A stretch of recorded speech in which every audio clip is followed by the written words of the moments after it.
nos enfrentamos a uno de esos misterios que ha tardado décadas en cerrarse.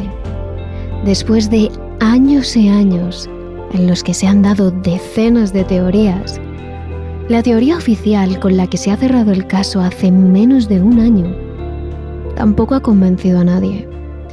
Os estamos hablando de todo el misterio que se creó en torno al caso de unos jóvenes que en la antigua Unión Soviética emprendieron un viaje, una exploración, hacia una montaña de la que nunca saldrían. Para su muerte se han dado miles de explicaciones, pero ninguna que respondiera realmente a todas las incógnitas. Hoy, en Terrores Nocturnos, os contamos todos los datos, os damos todas las teorías y os dejamos que vosotros mismos decidáis qué os creéis y qué no.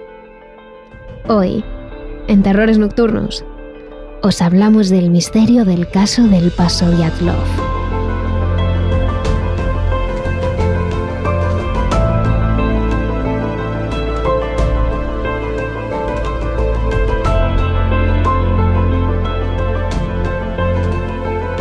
Terrores Nocturnos con Emma Entrena y Silvia Ortiz. 25 de enero de 1959. Plena Guerra Fría. La URSS queda bajo el mando de Nikita Khrushchev, un premier que se consolida poco a poco, aunque no llega a tener nunca tanta mano como el todopoderoso dictador Joseph Stalin. Aún así, el conflicto con Estados Unidos se mantiene, latente. Bajo todo este contexto político, 9 jóvenes y un guía experimentado preparan una excursión para practicar esquí en un precioso enclave situado en plenos montes Urales. El objetivo era llegar a Otorten, una montaña situada entre la República de Komi y el Oblast de Sverdlovsk. Eran en total 10 jóvenes, 8 hombres y 2 mujeres, y ninguno de ellos llegaba a los 25 años excepto el guía, que pasaba a los 38 precisamente para ser el más experimentado del grupo y el que más conocía el terreno, la montaña y las excursiones a los fríos montes rusos. Su nombre era Igor Dyatlov. Todos los demás eran jóvenes, llenos de vida, estudiantes de la Universidad de los Urales, en Ekaterimburgo. Y así los describe uno de ellos, Yuri Yudin, en National Geographic. El líder del grupo era Igor Dyatlov, un alpinista con mucha experiencia. Todos eran estudiantes o antiguos estudiantes de la universidad. El único de fuera era Solotaryov. Lo planearon como un viaje de relax, como un viaje idílico en el que pasarlo bien y esquiar. La excursión estaba planteada para enero, en medio del duro invierno ruso, lo que hacía que la ruta se complicara subiendo hasta el nivel 3, la mayor dificultad de la montaña. Al grupo no le preocupaba. Habían viajado antes juntos, habían ido a la montaña múltiples veces. Eran esquiadores asiduos. Era una montaña escarpada, nevada, con difícil acceso y rutas complicadas, pero con unos paisajes preciosos. Y eso renovaba las ganas de los chicos. Poco les importó que su nombre en ruso, Gora Otorten, significara literalmente «no vayas allí», porque los jóvenes decidieron ir.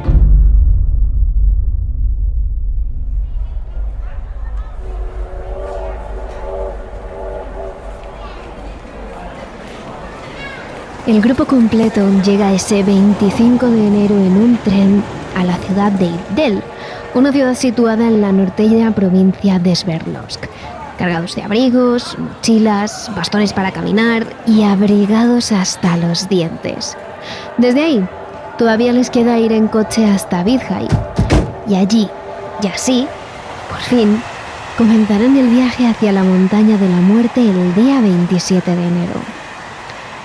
Es en ese momento cuando Yuri Yudin, el hombre cuyo testimonio hemos escuchado hace tan solo unos minutos, termina su viaje. Yuri se lamenta de perderse esa aventura con sus amigos, pero una enfermedad le impide seguir adelante. Se encuentra mal y cree que solo va a ser una carga para el grupo. Así que en ese punto se despide apenado de todos sus amigos y les deja vivir solos la experiencia.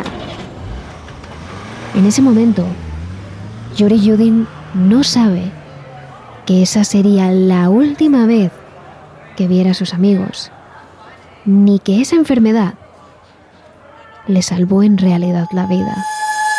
Finalmente el grupo de 9 emprende la marcha. Es en ese punto cuando comenzamos a contar la historia, siempre según la versión oficial, pues es de la que tenemos documentos. Según los diarios y las fotos que se conservan de la expedición, los jóvenes siguen su ruta sin problema hasta el 31 de enero. Es entonces cuando llegan al borde de una zona elevada de montaña, donde el mal tiempo les pilla desprevenidos, y por eso, precisamente Dyatlov, el guía, decide acampar allí hasta que el tiempo mejore y puedan empezar la escalada. El 1 de febrero, al día siguiente, los 9 jóvenes deciden ir al lado opuesto de la montaña, intentando esquivar el mal tiempo, la nieve, el frío, el viento y la poca visibilidad. Pero sucede todo lo contrario. La nieve arrecia y cae casi en horizontal por el viento.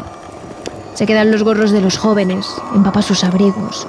Los bastones se clavan largos centímetros en ella y las botas cada vez les pesan más.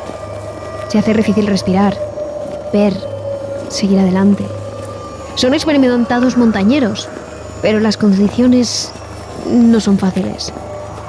Y finalmente, desorientados por estas condiciones, los excursionistas se pierden y acaban en un terrible lugar.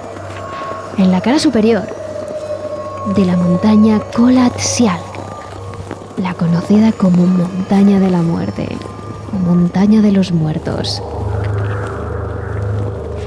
Según la versión oficial de las autoridades rusas, los jóvenes están completamente perdidos en esas condiciones. Y el cansancio es ya un factor importante. Así que Dyatlov decide que el grupo acampe allí mismo y que continúe cuando el tiempo mejore y la tormenta amaine. Pero el guía no sabía que nunca más saldría de la Montaña de los Muertos. Curiosamente, durante esa noche, la noche del 1 de febrero de 1959, en un radio de 50 kilómetros de allí, decenas de personas reportan ver luces en el cielo. Extrañas y brillantes luces, pero en eso ahondaremos luego. La preocupación por los jóvenes se levanta 11 días después, el 12 de febrero. Dyatlov había acordado mandar un telegrama al club deportivo al que pertenecían los jóvenes cuando volvieran a Vizhai, a más tardar el 12 de febrero. Pero el club no recibe noticias de los jóvenes. Aún así, aguanta la espera. Podría haber pasado cualquier cosa, que la ruta se complicara, que se entretuvieran, que el mal tiempo los retuviera más. Pero para el día 20 de febrero, las familias de los jóvenes empiezan a sospechar. Tanto retraso no es normal. La montaña es un lugar peligroso y sus chicos nunca han estado tanto tiempo sin dar señales de vida. Así que los propios familiares dan la voz de alarma. Poco después hay una completa partida de búsqueda que trata de localizar a los jóvenes a lo largo de los escarpados y fríos picos montañosos, compuesta por voluntarios. Y a ella se unieron el ejército, la policía, aviones y helicópteros muy pocos días después. Todo para encontrar al grupo de exploradores universitarios desaparecidos.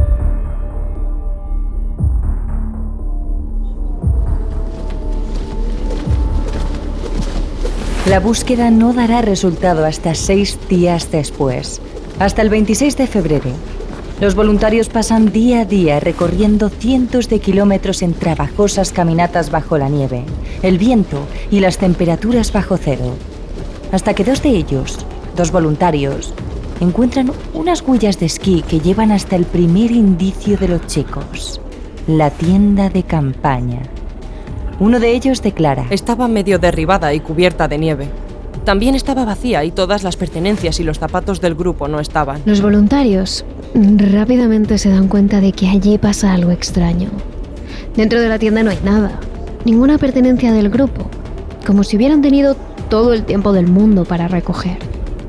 Pero la tienda está desgarrada de dentro a fuera, como si los jóvenes hubieran salido apresuradamente, seguramente huyendo de algo. Además, la tienda se encuentra en Kolatskial, en la montaña de los muertos. Una ruta aún más complicada que la que seguían los chicos, con peor tiempo y muy alejada de su camino. Dyatlov era un guía muy experimentado. Nunca habría ido allí por voluntad propia. ¿Cómo había acabado allí? Era extraño. Pero todas las dudas se disiparon cuando encontraron 8 o 9 pares de huellas que se dirigían a un bosque cercano. Y allí se perdían. Los voluntarios siguieron las huellas de esquí, esperanzados, pero lo que encontraron les hizo perder toda la ilusión. Bajo una fina capa de nieve, resguardados tras un grueso árbol, se encontraban 2 de los excursionistas. Un hombre y una mujer vestidos únicamente con la ropa interior. No llevaban ni botas ni guantes, simplemente la ropa interior. Y en sus cuerpos no parecía haber señales de lucha. Así lo cuenta Yuri Yarin. Dentro de la tienda estaba toda su ropa de abrigo y se habían dejado incluso las botas. Era muy raro. Salir sin ropa en pleno invierno es un suicidio. Si salieron de la tienda apresurados, pero con todas sus cosas porque allí no quedaba nada, ¿dónde estaba su ropa? ¿Y por qué se la quitaron a esa temperatura? Las preguntas iban haciendo mella en los rastreadores poco a poco, pero no tenían tiempo de pararse. La búsqueda continuaba. A menos de 600 metros del árbol, los voluntarios encuentran otros 3 cadáveres incrustados en la nieve. Al primero que ven es al propio Dyatlov, el líder del grupo. Les llama la atención porque, al contrario que los 2 cadáveres encontrados antes, Dyatlov sostiene una rama en la mano y se mantiene en una posición defensiva, como si quisiera protegerse de algo, y una expresión de miedo o de rabia. El otro joven tenía un profundo golpe en el cráneo, aunque no lo suficientemente profundo como para ser la causa de la muerte. Del último cadáver, el correspondiente a la chica, la investigación solo dice que presentaba un color corporal extraño. Pero según los voluntarios, los 3 presentaban un color anaranjado en la piel, un color antinatural, y tenían el pelo grisáceo, pese a ser jovencísimos. Según la autopsia, murieron de hipotermia mientras intentaban volver a la tienda de campaña, dice la investigación oficial. Es decir, los 3 jóvenes, Dyatlov incluido, murieron de frío. Pero ¿y los que se encontraron en ropa interior? Según la autopsia, ellos también murieron de hipotermia, lo que les llevó a sufrir un trastorno conocido como paradoxial undressing, en el que los sujetos se pueden llegar a quitar la ropa en respuesta a las sensaciones percibidas de un calor que aparentemente quema. Es raro, pero puede pasar. La pregunta clave es: ¿por qué huyeron de la tienda y se internaron en lo más profundo de la montaña y del bosque, alejándose del calor del campamento y de su ruta marcada? Bueno, la versión oficial dice que fue por una avalancha. Los expertos y el propio Yuri, el único superviviente, tienen claro que eso es imposible. Las condiciones de la montaña no permiten una luz, no tiene la inclinación suficiente. Esa teoría está totalmente descartada, porque en una pendiente tan ligera nunca podría haber una avalancha. Después de escuchar esa versión oficial absolutamente increíble para cualquiera que supiera un poco de montaña, algunos voluntarios empiezan a atar cabos sueltos y empiezan a sospechar.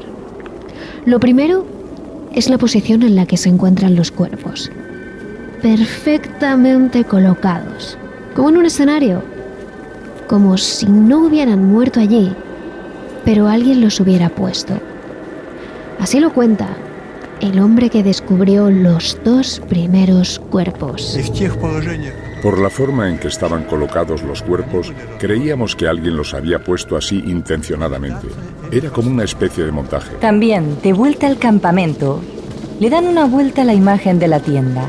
Y hay algo, aparte de que esté completamente vacía pero rajada de dentro hacia afuera, que les llama la atención. Y es que la tienda está mal montada, como si la hubiese montado un principiante, alguien que no lo hubiese hecho nunca, no montañeros experimentados y acostumbrados a acampar. No un hombre de la experiencia de Dailov, desde luego. Lo explica Keith McCloskey, autor del libro La montaña de la muerte. Parecía que la había montado alguien que no tenía mucha idea. Y eso no encaja con una persona experta como Igor Dyatlov. Si juntamos todo eso con que la tienda estuviera fuera del rumbo, con una inverosímil teoría oficial, cuerpos en ropa interior, cuerpos en posición de defensa y con un extraño color, los voluntarios comienzan a darse cuenta de que algo falla. Las sospechas se hacen aún más fuertes cuando siguen la búsqueda y encuentran 2 objetos: un bastón de caminar y una linterna. 2 objetos muy normales para esquiadores, si no fuera porque ninguno de ellos está en el inventario de los chicos. Y nadie puede reconocerlos. No son suyos. No es de los chicos. Entonces, ¿cómo han llegado hasta allí? La única teoría que tiene sentido es que allí hubiera alguien más. Además, y lo más inquietante, el propio Yuri Yudin, que participó en la búsqueda, contó en una entrevista hace pocos años que en la escena encontró una ropa de apariencia militar que no era de sus amigos. Pero aún faltan cadáveres por recuperar, y la búsqueda sigue, hasta que el 5 de mayo aparecen los jóvenes que faltaban, nada más y nada menos que 2 meses después. Los encuentran cerca de un barranco, sepultados completamente debajo de una gruesa capa de nieve en el interior de un bosque. Los 4 estaban vestidos con la ropa que les faltaban a los otros cadáveres, por lo que se deduce que ya los encontraron muertos y decidieron desvestirlos para intentar calentarse ellos mismos. Pero de poco les sirvieron esos trapos. Sin embargo, es posible que estos 4 no murieran de hipotermia. Los 4 tienen signos de violencia, es decir, de haber sido atacados e incluso de haber intentado defenderse. ¿De qué? No se sabe, pero sus heridas son tan fuertes que son compatibles literalmente con un atropello. Heridas externas e internas de alto nivel de presión, según la autopsia. Lo cierto es que llevaban casi 60 días en la nieve, así que algunas heridas podrían ser normales por la nieve, los animales y demás. Pero otras, ni los forenses se lo explican. Por ejemplo, el joven llamado Luda tenía el cartílago arrancado y le faltaba la lengua. Extrañas heridas que sorprendieron a Yuri Yudin y a Keith McCloskey.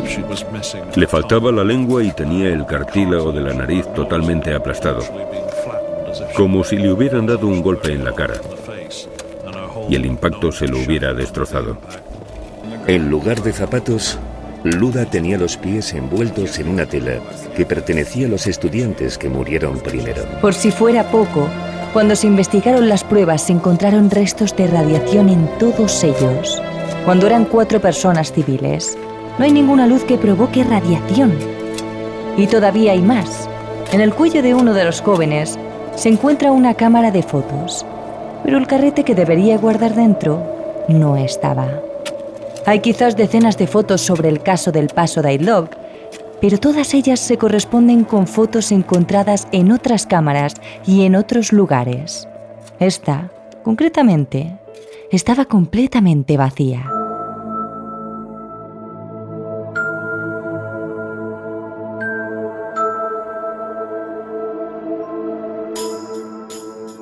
En este punto, repasamos lo que se encontró en la búsqueda. Recopilamos. Se encuentran los 8 cadáveres, unos en ropa interior, otros medio vestidos y los últimos con la ropa de los anteriores. Todo esto a una temperatura media de entre menos 26 y menos 35 grados centígrados. Todos ellos a una distancia de no más de 600 metros.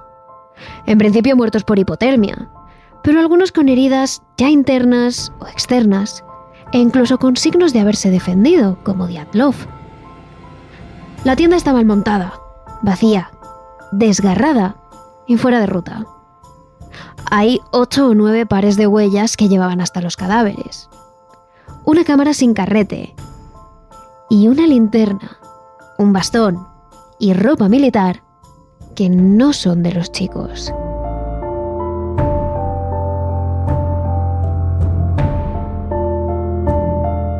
Con esto se comienza la investigación judicial. En ella se confirma que los primeros 5 cuerpos murieron por hipotermia, aunque entre ellos estaba Dyatlov, el guía, al que encontraron con un palo y en posición de defensa. Pero, ¿los últimos 4? Según el examen llevado a cabo por Boris Borozdeny, 3 de los 4 cuerpos tenían heridas mortales. Uno tenía daños importantes en el cráneo, a una de las chicas le faltaban algunas costillas, la lengua y tenía fracturado el cuello, y a otro le encontraron fracturas en el pecho y le faltaban algunos dientes. Desde luego no eran daños compatibles con una hipotermia. Todos presentaban lesiones mortales, aunque con un pequeño matiz. Menos esas, eran lesiones en su mayoría internas, y en cualquier caso no parecía que hubiera existido algún tipo de pelea o lucha física. Y la radiación aparecía en todos los cuerpos. Con este análisis, llegamos a uno de los veredictos más súbitos que se recuerda. La investigación oficial concluye literalmente que todos los miembros del grupo murieron a causa de una poderosa fuerza desconocida. Palabras textuales y sin más explicación que esa. Por si fuera poco, el caso se archiva y cuando vuelve a salir a la luz, en los años 90, se revela que a la investigación le faltan muchísimas páginas. Con todo esto, la teoría oficial pende de un hilo. No hay nada que concuerde, nada que junte el puzzle. Y con esto, florecen las teorías.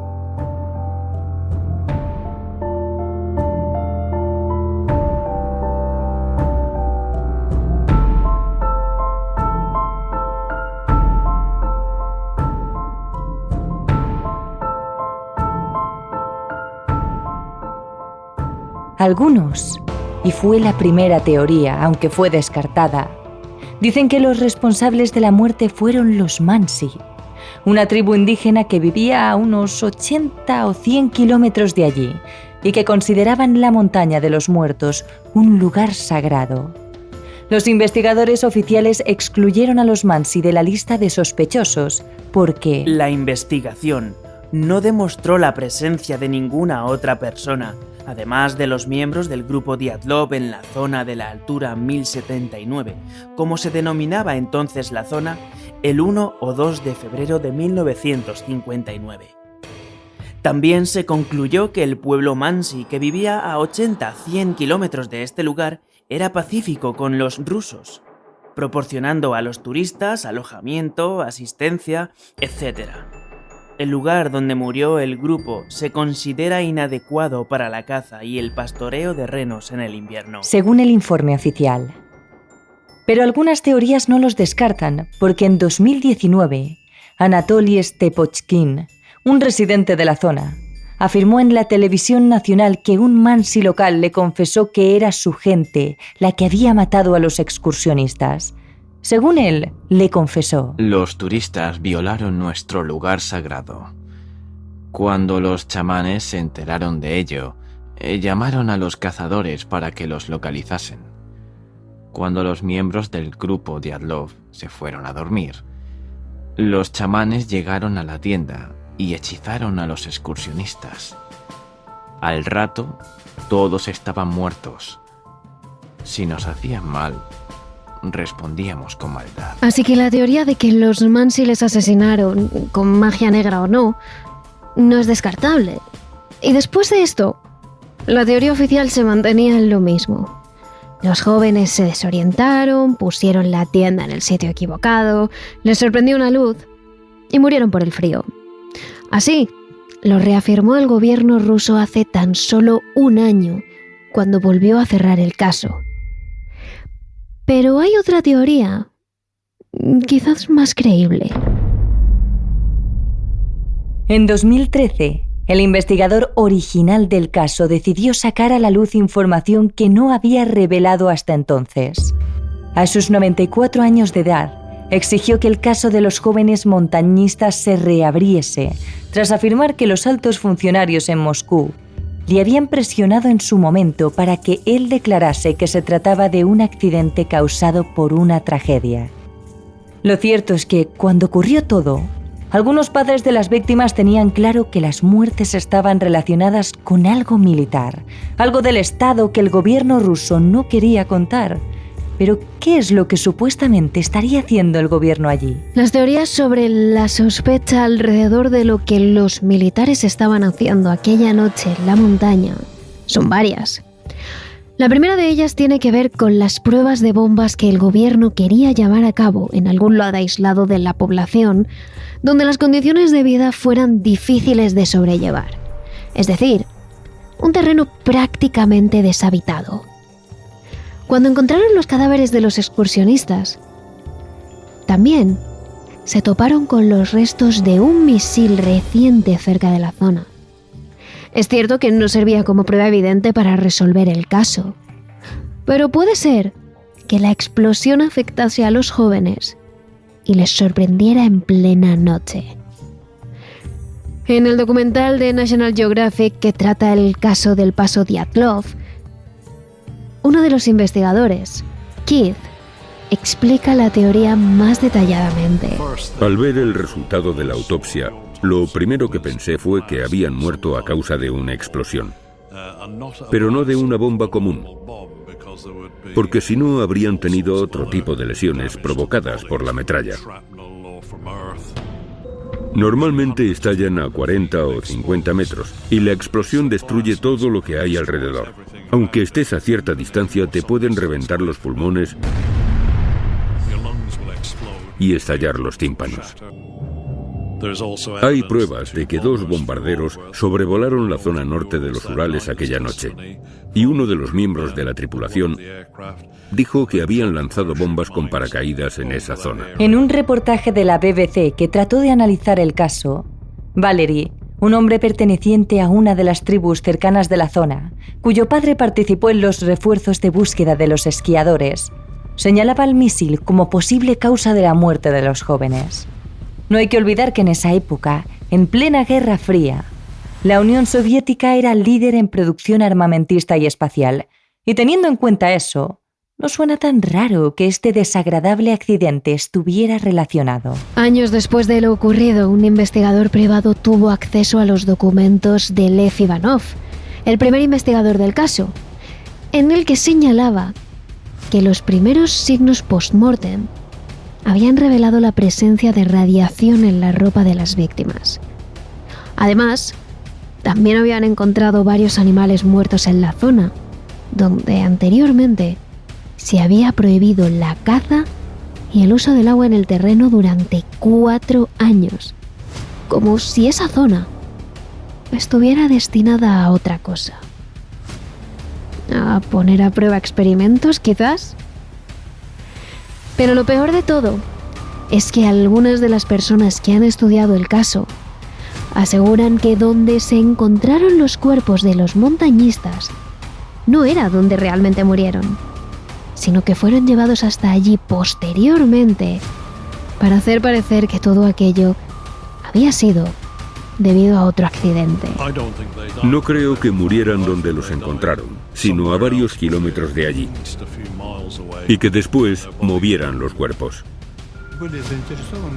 Querían encubrir los asesinatos.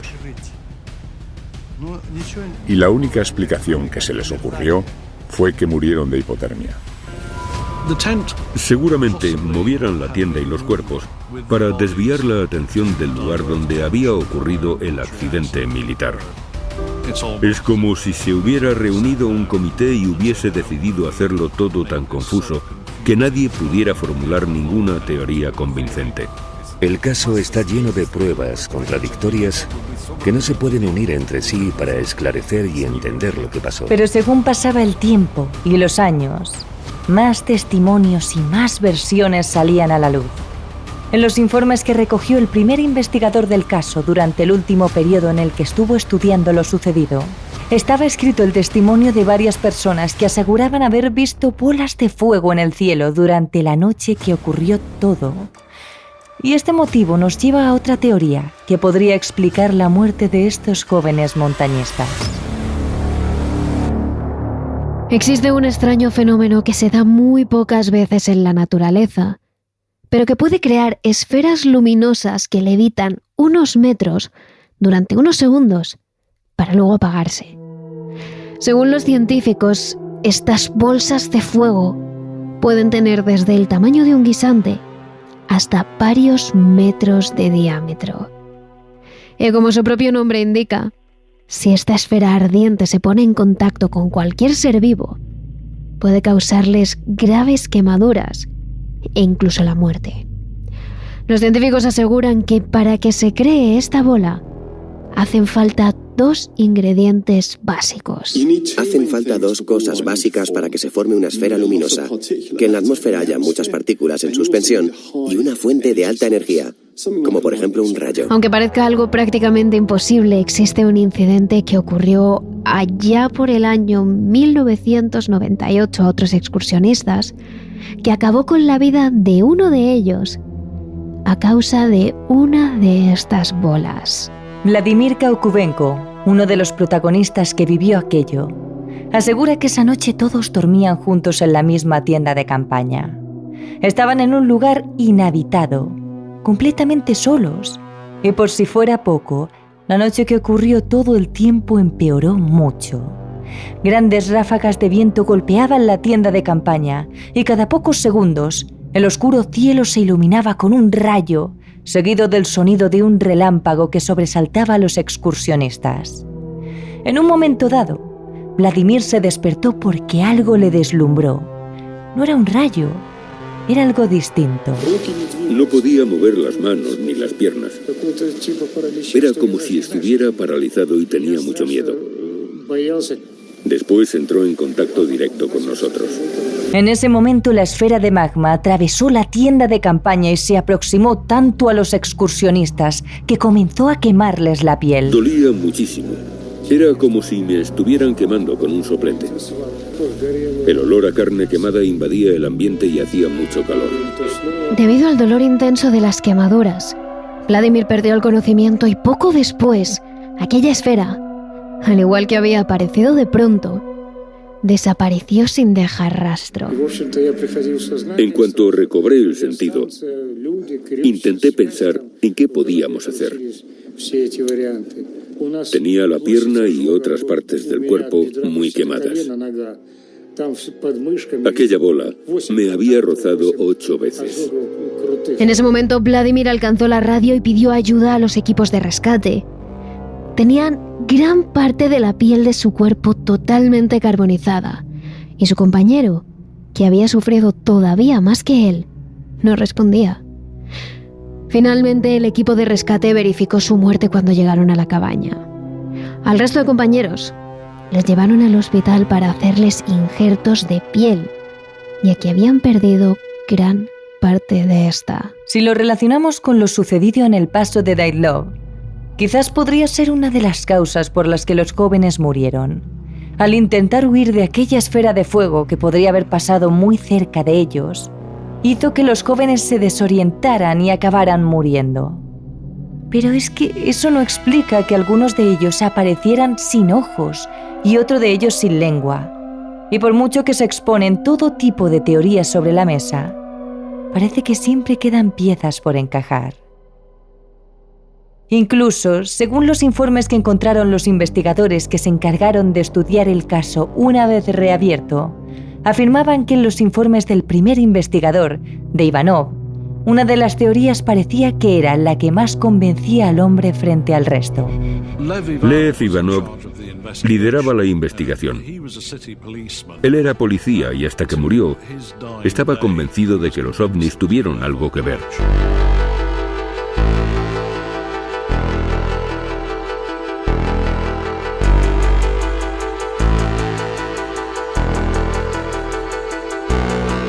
Lo cierto es que actualmente existen más de 75 teorías alrededor del caso. Todas ellas parecen resolver algunas de las cosas que ocurrieron aquella noche, pero como hemos dicho, dejan destapadas otras piezas que quedan sueltas. Digamos que ninguna de ellas llega a encajar del todo, y es por eso que este caso, a día de hoy, sigue siendo realmente un misterio por resolver. Pero si os habéis quedado con ganas de más, todavía nos falta por contar otra de las teorías con más peso dentro de todas ellas, la que relaciona lo sucedido con una entidad paranormal. Un ser demoníaco que ataca a las personas, les arranca la piel y se alimenta de ellas. Si quieres escuchar esta historia, solo tienes que seguirnos en nuestro Patreon. Únete a nuestra ya gran familia y así podrás escuchar horas y horas de capítulos extra que subimos cada semana. Y no te olvides también de seguirnos en nuestras redes sociales. Somos Terrores Nocturnos en YouTube, @terroresnocturnos_TRN en Instagram y TikTok y @terroresm en Twitter. Te esperamos. Terrores Nocturnos, realizado por David Fernández Marcos. Y aquí termina el vídeo de YouTube, aunque esta es solo una parte. Si quieres escuchar el programa completo, visita nuestro podcast Terrores Nocturnos en Spotify, Google Podcasts, Apple Podcasts, iVoox o Spreaker. Disfruta de una buena dosis de misterio cada martes y si te quedas con ganas de más, conviértete en mecenas de Patreon para poder escuchar otro capítulo extra cada semana. Además de disfrutar de otras ventajas como directos, la elección de los temas de los que hablaremos, noticias anticipadas e ilustraciones exclusivas. Entra en la página de Patreon de Terrores Nocturnos y únete a esta gran familia de mecenas. ¿A qué esperas?